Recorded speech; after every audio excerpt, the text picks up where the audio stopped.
परमहंस चूड़ामणि सुखदेव गोस्वामी किभଳି भाବରେ सुंदर उत्तर दौरान परीक्षित प्रश्न ताहा स्वादन करवा। चतुर्थी प्रजा सृष्टि पाई दक्ष हरि की आराधई। गोविंद गोविंद गोविंद पदुगड़ुछि मकरंद। बोल सच्चिदानंद भगवान की।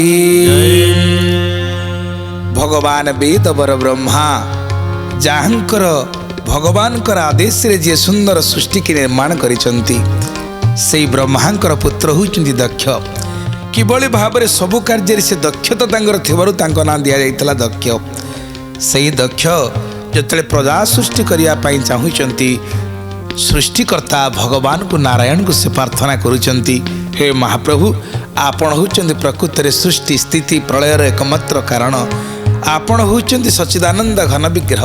आपण चाहिए सृष्टि करि पारंती, आपण चाहिए पालन करि पारंती, आपण चाहिए संहार करि पारंती। तेणु मु आपणकर शरणागत, हे महाप्रभु मो प्रति कृपा करंतु, करुणा करंतु। किभଳି भाବରେ सुंदर सृष्टि कि मु आगुकु विस्तारित करिबी सेति आपणकर आशीर्वाद लोड़ा। तो यही कथा को आम तृतीय स्कंद विस्तारित भावरे प्रजा सृष्टि संपर्क में आस्वादन करते। पुनश्च आज से कथा को परीक्षित महाराज पचारुचंती परमहंस चूड़ामणि सुखदेव गोस्वामी की। परीक्षित पचारुचंती गुरुदेव देवसुर नर नाग गोविंद तुम्भे कहिल महाभाग गोविंद।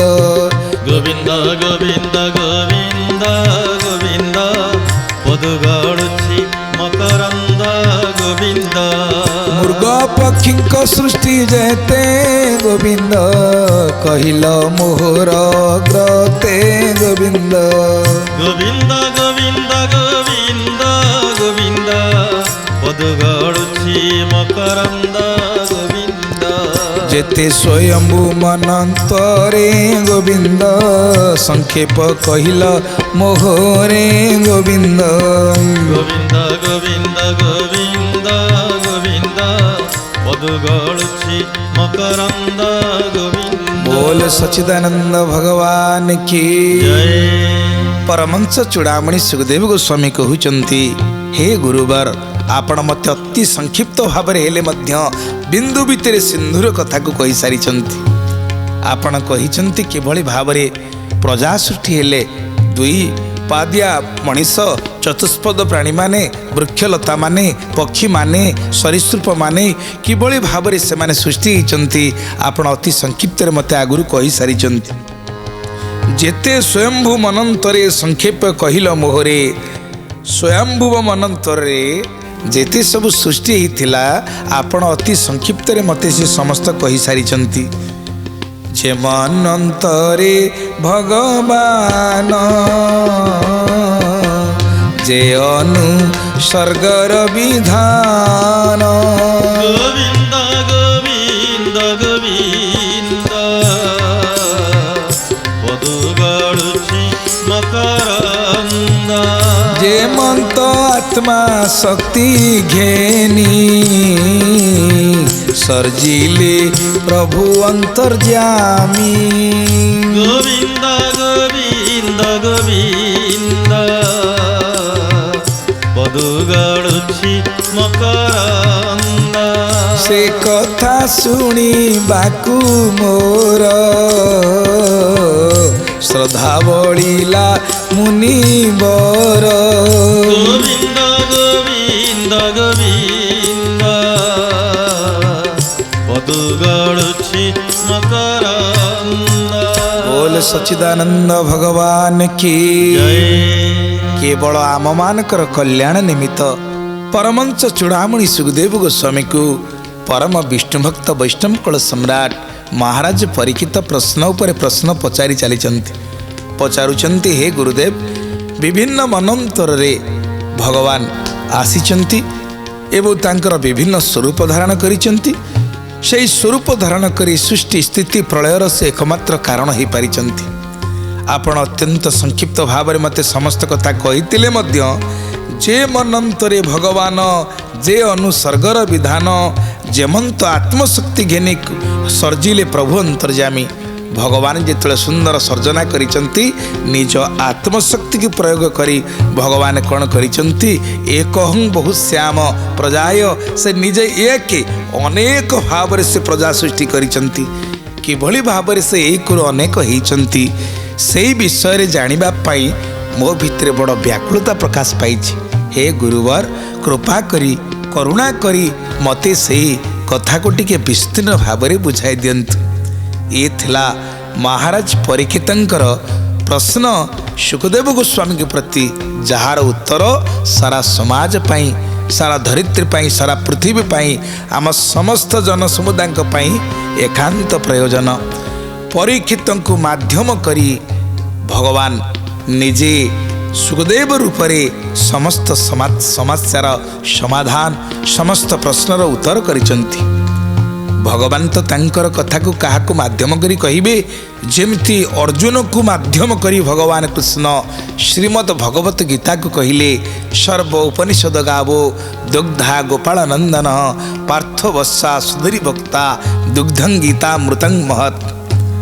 काहाको तो गोटे पुणी गाई दुनिया को हेले ये उपनिषद मान हेले सब गोटे गाई सर्व उपनिषद गावो खाली गाई हेले आमको क्षीर मिल से कथा नुह गोटे गौड़ दरकार दुग्धा गोपाल नंदन भगवान कृष्ण हेले गौ गोपाल खाली गौड़ हो गले गाई हो गले भी क्षीर आसबनी बाछुरीटे दरकार से बाछुरी किए पार्थ वत्सा अर्थात पार्थ अर्जुन होचंदी बाछुरी तो जो क्षीर बाला ताको पीब किए सुधीरी भक्ता साधु संतन माने ताको प्राण करिवे तेणु काहाको तो माध्यम करिके ताको पान कराइबे पर बड़ सुंदर भाव सरल गीतामृत लहरी रे परम कारुणिक श्री श्री गुरुदेव कहउचंती उपनिषद सकल गाई परी अटे मनरे भाण जे दोह नकारी नंद दुलाल अर्जुन रे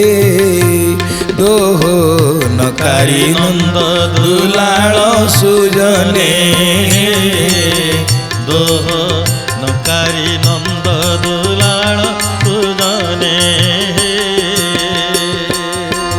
बाछुरी भक्त अर्जुन आस्वादीन रस कला उत्पन्न जे करी गला जगत कल्याण सुजने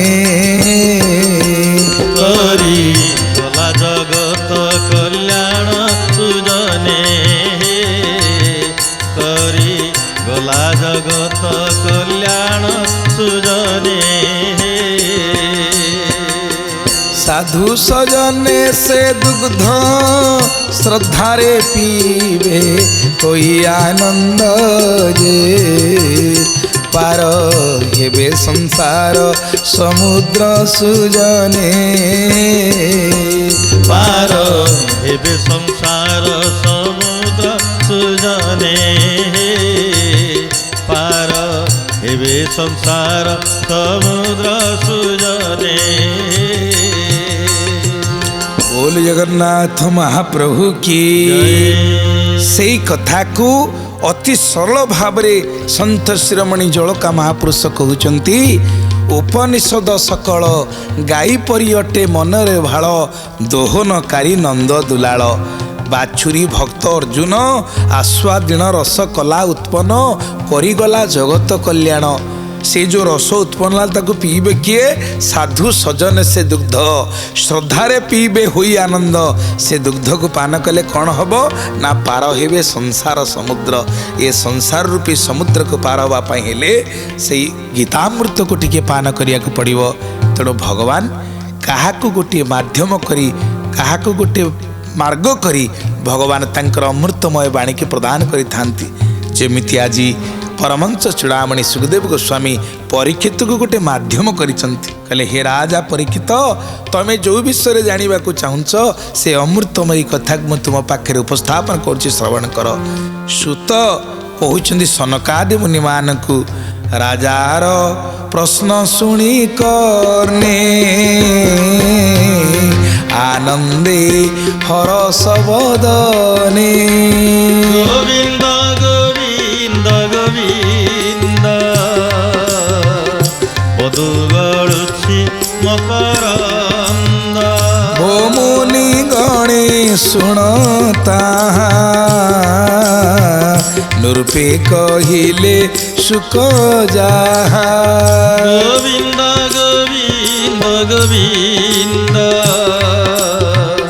पदु गळुछि मकरंद बोल श्रीमद भागवत भगवान की जय जो कथा को महाराज परीक्षित सुखदेव को प्रश्न करिसंती सेही कथा मध्य नमिषारण्य क्षेत्र में सुत सनकादि मुनि मानकर कथोपकथन चली सनकादि मुनि मान को सुत पचारुचंती जे जहा जहा सुखदेव गोस्वामी कहले परीक्षित पाखरे हे सनकादि मुनि माने मु मध्य से अमृतमयी कथा को तुम पाखे उपस्थापन करुची तमें श्रद्धार सहकारे से अमृतमयी कथा को आस्वादन कर कहना से कथा जहाँ सुख परीक्षित संवादन से कथा नारद वसुदेवय कवि निमिष संवादन अवधूत जदुराजन कृष्ण उद्धव संवादम सुत सनक मुनि नाम एतानि षड संवादं भागवत भाव का जना ये 6टी संवाद भितर आम श्रीमद भागवत पर्यवेसित सुख परीक्षित को कहते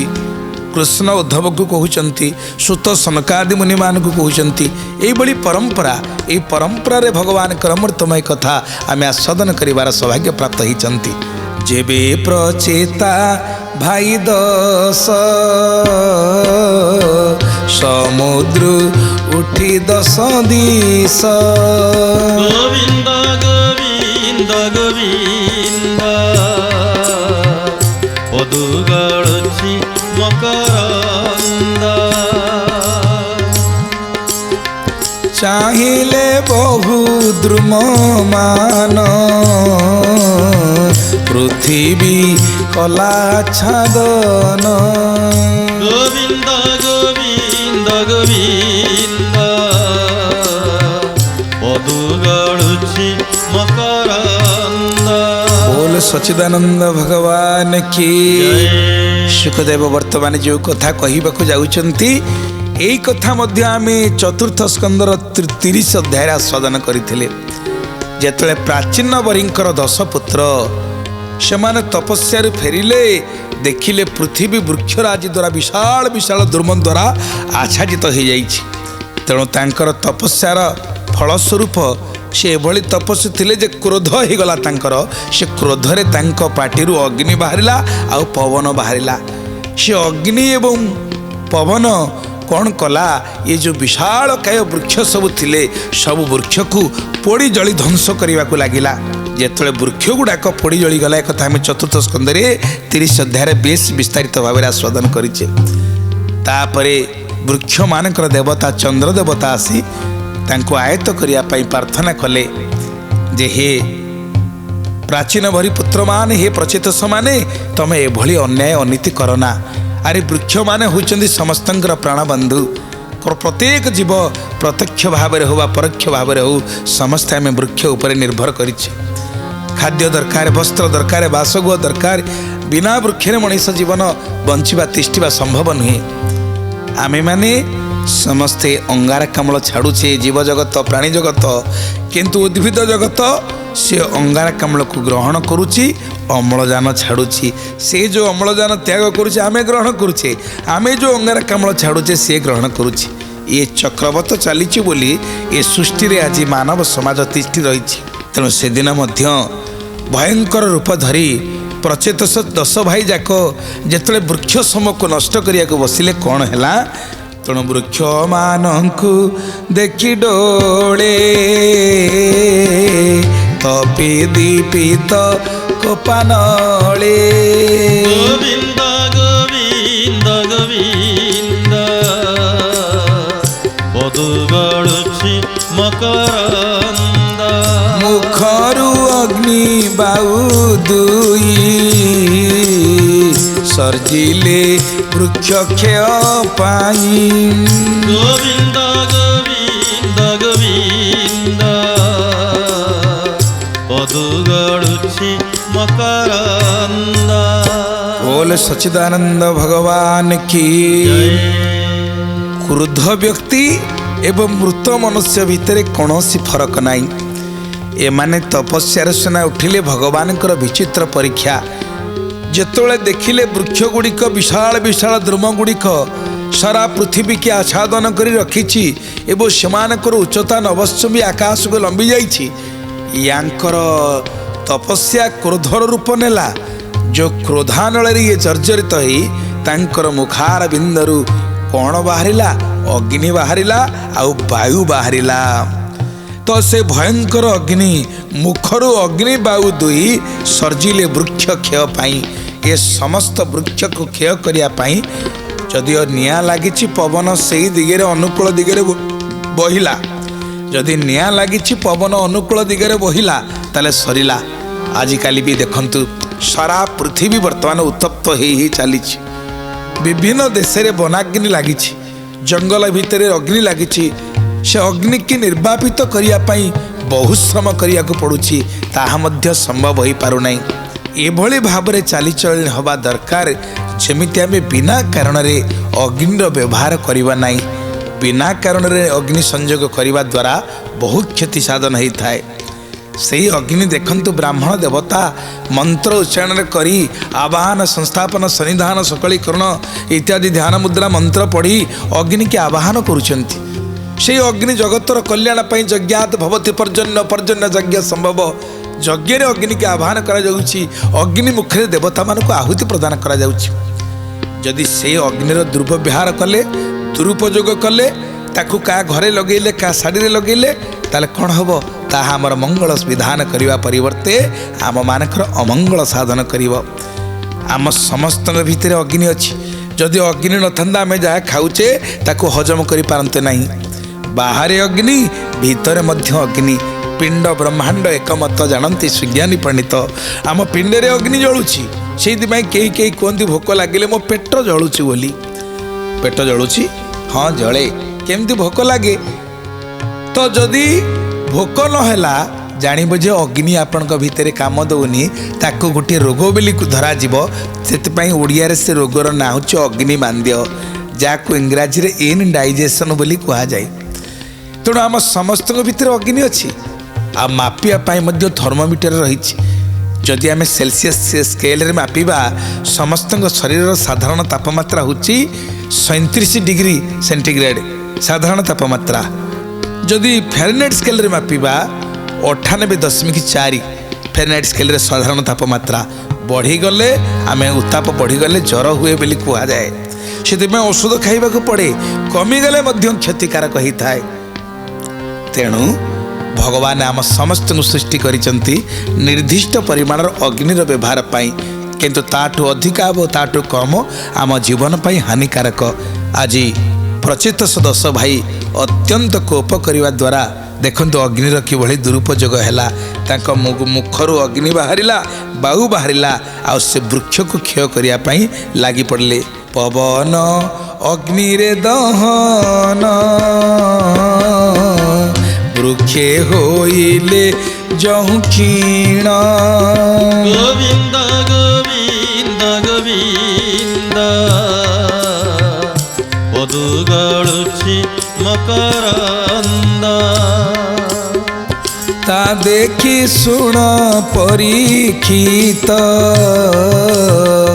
चंद्र होइले उपगत। गोविंद गोविंद गोविंद पदु गळुछि मकरंद। क्रोध सांत्वना करिबारे तांकु बहिले सुधा करे। गोविंद गोविंद गोविंद पदु गळुछि मकरंद। बोल श्रीमद् भागवत भगवान की जय। आहा जेतले वृक्ष गुड़िक जली नष्ट होवाकू बसी यही समय वृक्ष मानकर देवता चंद्र देवता आसी पहुंची गले। चंद्रमा पवन अग्नि रे दहन वृक्ष होइले जो क्षीण। ता देखी शुण परीक्षित चंद्र होइले उपगत। चंद्र आसी पहुंची गले।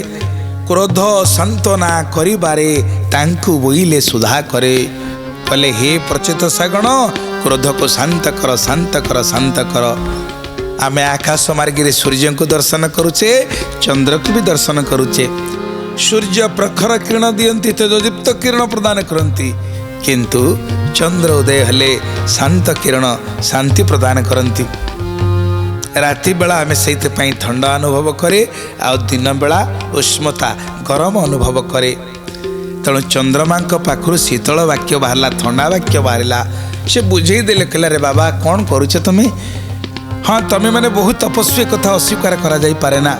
तमें मैंने प्राचीन बरहीकर संतान ए कथा मध्य अस्वीकार करा जाई पारे ना। किंतु बिना कारण रे कौन पर ये वृक्ष गुड़ाक निष्पाप एमानकर किछि पाप अछि। समस्तंकर जीवनदाता होचंदी वृक्ष। ये वृक्ष मान को तमें नष्ट करी चलीच कौन पाई करूच। निजे बड़ सुंदर भावरे जेमिति से माने बुझिबे प्रचित समाने इंद्र से माने को बुझाया पाई चेष्टा कले। भूस्वामी माने तुम्भे शुण वृक्षे होइले अति क्षीण। गोविंद गोविंद गोविंद पदु गड़ुछि मकरंद। दहन न करटियार तुम्भे जे पति प्रजाकर। गोविंद गोविंद गोविंद पदु गड़ुछि मकरंद। प्रजापतिंक पति हरि अभय पुरुष मुरारी। गोविंद गोविंद गोविंद पदु गड़ुछि मकरंद। औषधि वनस्पति जेते तार संचिला ये जगते। गोविंद गोविंद गोविंद पदु गड़ुछि मकरंद। संसारे भक्ष भोजन से विभु करी सर्जन। गोविंद गोविंद गोविंद पदु गड़ुछि मकरंद। बोल श्रीमद् भागवत भगवान की जय। सही अमृतमयी कथार सुख आमे माने पान करुथिबा पुणी परवर्ती पर्याय आज तो समय हो जाइछि। जय जगन्नाथ जय जगन्नाथ जय जगन्नाथ स्वामी जय जगन्नाथ। जय जगन्नाथ जय जगन्नाथ जय जगन्नाथ स्वामी जय जगन्नाथ। जगन्नाथ जगन्नाथ जगन्नाथ पाहि मां। जगन्नाथ जगन्नाथ जगन्नाथ पाहि मां। जगन्नाथ जगन्नाथ जगन्नाथ रक्ष मां। जगन्नाथ जगन्नाथ जगन्नाथ रक्ष मां। जगन्नाथ जगन्नाथ जगन्नाथ रक्ष मां। जगन्नाथ जगन्नाथ जगन्नाथ रक्ष मां। बोल जगन्नाथ महाप्रभु की जय।